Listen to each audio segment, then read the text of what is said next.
Hello, my name is Winifred Ogugo. I'm a licensed real estate agent here in Ontario. Welcome to my YouTube channel.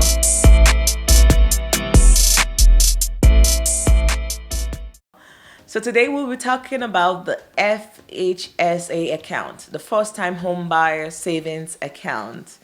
Effective April 1st, 2023, you can now open the first time home buyer savings account with any of your major financial institutions.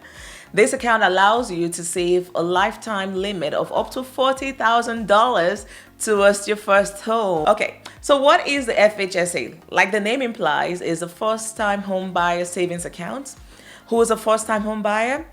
If you've never bought a home in Canada, or you've not lived in a home that you purchased within the last 4 years, and that is you or your spouse purchased within the last 4 years, you qualify as a first-time home buyer.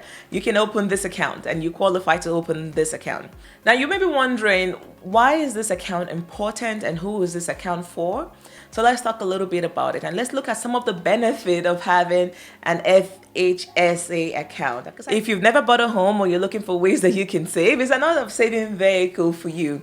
And if you know how to maximize all the options that are available to you, definitely you can take advantage of this FHSA account. If you are familiar with the TFSA and the RSP and you know about this product and these vehicles that are available through the Canadian government to help you save, then you probably already know the benefits that we're going to be talking about today, because the FHSA account actually combines the benefit or the best of both products in one. So with the TFSA, whatever you contribute into your TFSA and the interest that you earn on that account is tax-free. Now, it's not tax deductible from your income, but your interest earned on that account is tax-free. With the RSP allows you to defer, it's tax deferred, but technically you get to deduct your contribution from your RSP from your income.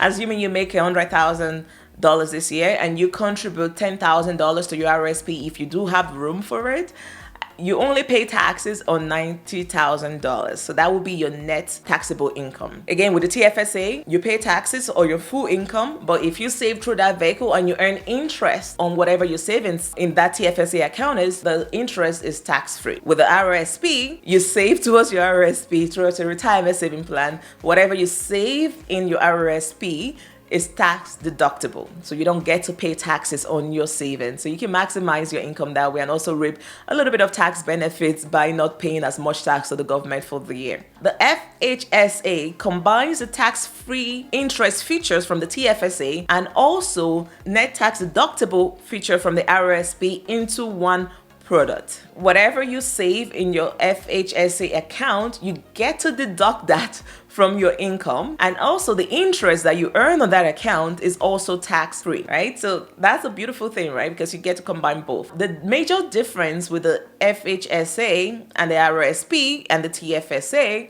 is that you need to qualify as a first-time home buyer in order to set up this account, and also you need to be at least 18 years of age to qualify for the account. With the TFSA, you don't have to open the account to get the benefit of the contribution limit being rolled over year after year.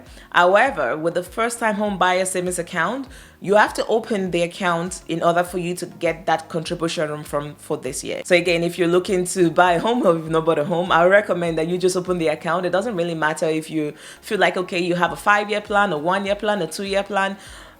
Take advantage of it. Set up the account. You don't have to save the full $8,000 this year. You can just put in $1,000 or you can put in $200. It doesn't matter. But as long as you open up the account this year, you get that contribution room of $8,000 for this year. Where that becomes a little bit more beneficial is next year. Now you get a contribution limit for this year of $8,000, another contribution limit for next year of $8,000. Now you have a total limit of $16,000. If you don't open it this year, you only get it the year you open. So you open it next year, start getting your $8,000 contribution limits for that year.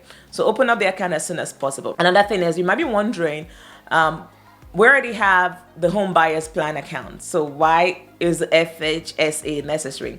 Apart from the fact that it is a fusion between the TFSA and the RSP account, you don't get to pay back. With the RSP, if you use the home buyer plan account to buy your first home, you have a maximum limit of $50,000. And with that, you have to pay back that money back into your RSP within 15 years. Otherwise, the tax become due. Like you pay income tax on it. Remember, with the RSP, like the FHSA, you get to deduct the taxes from your income.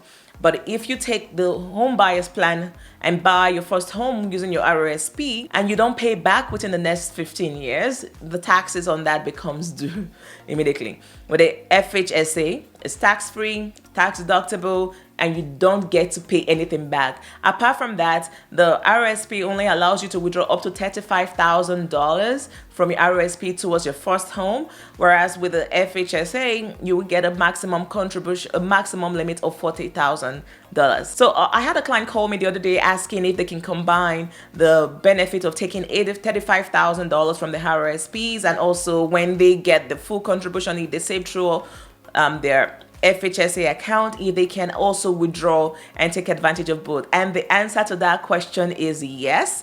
You can maximize your home savings using both vehicles and including the TFSA. With the FHSA, you have a contribution limit of $40,000, like I already mentioned, but it will take you about 5 years to actually fully utilize that contribution limit. So every year you get $8,000. With the RSP, as long as you have the limit for it and you have the room for it today, you can save your entire $35,000 and take the benefit of it today and when you file your income tax for the next year, and also get your return. So there's a short-term benefit with using the RSPs, depending on where you currently are in your real estate journey. So if you're looking to buy within the next 1 year or so, I recommend you take advantage of the 8,000 bucket limit that you have for this year. And also if you're saving towards other means to buy your home within the next 1 year and you have up to $35,000 and you do have room in your RSP, you can also put that money towards your RSP to take advantage of the tax savings and benefits. And we'll talk a little bit about why this is beneficial in subsequent videos. So again, let's assume you can use both this year. You can actually use these vehicles to save and withdraw up to a maximum of $35,000 if you have the room for it in your RSP, of course, and $8,000 from your FHSA account, which means you can utilize limit right now of 35 plus 8,000, so that is 43,000 that you can use and combine with these two vehicles to buy your first home within a year or so now. Other ways that you can maximize using the FHSA: if you are in a common law relationship, or you're married, you can both maximize your contribution limit of $8,000 for you, $8,000 for your partner, to get a total of $16,000. And at the same time, take advantage of your RSP contribution limit. So those are some of the ways that you can use to maximize and expand your possibility with this account. Listen, with my conversation so far, you already know all the benefits of the first-time home buyer savings account. So let's talk about some of the disadvantages of this account. Again, the limit is a maximum lifetime limit of $40,000, and it's going to take you about 5 years to reach that limit. So if you open your FHSA account today and you use your 8,000 limit, and then by next year you use your 8,000 limit again, it will take you 5 years to get to 40,000. Another con is that the annual contribution limit is really small. However, like I previously mentioned, you can combine the benefit of the RSPs and combine it with your FHSA and even sometimes even the TFSA and utilize all these vehicles to maximize your savings. It's just another vehicle there for you to use. Another con to this is that, what if I don't buy a home? What happens to my money?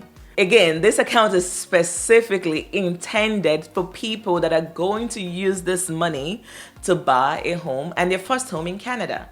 So if you're not going to buy a home in Canada, or you don't know if you're going to buy a home in Canada, you can open up this account. I mean, you get the tax savings from the first year, the second year, the third year, but if you do decide to withdraw the money and the funds from this account towards another purchase, or you use it for another reason, then the tax become due.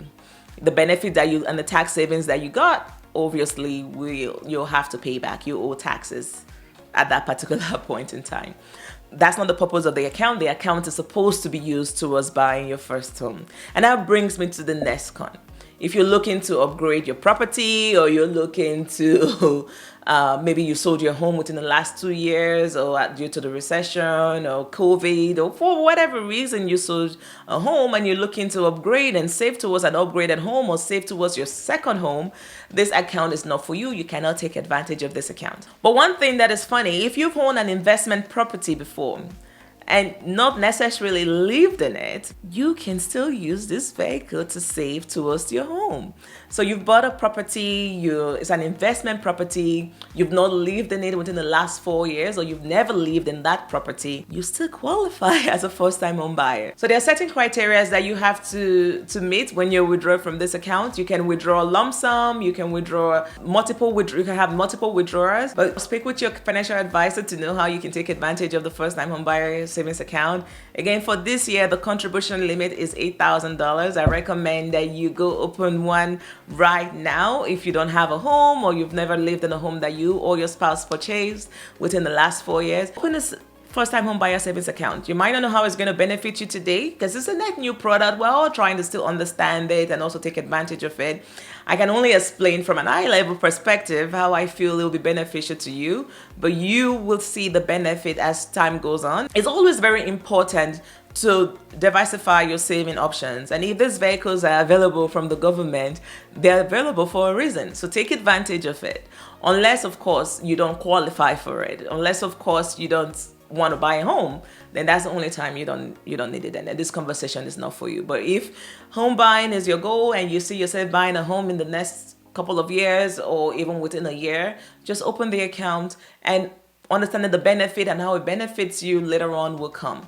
Right? As long as you use the money towards the purchase of your first home, one way or the other, you're going to see some benefits. All right, guys, that's it for today. Thank you for watching. If you have any suggestion for our next video, please leave that in the comment section. I'll take a read and I'll try to gear my next content towards it. If you also have questions about the first-time home buyer savings account, reach out to me. I'll leave my contact information in the description. And also don't forget to subscribe to my YouTube channel and hit the notification bell so that way you stay alert when I post content and upload content like this. Thank you again for watching. I appreciate your time here. Have a blessed day. Bye-bye.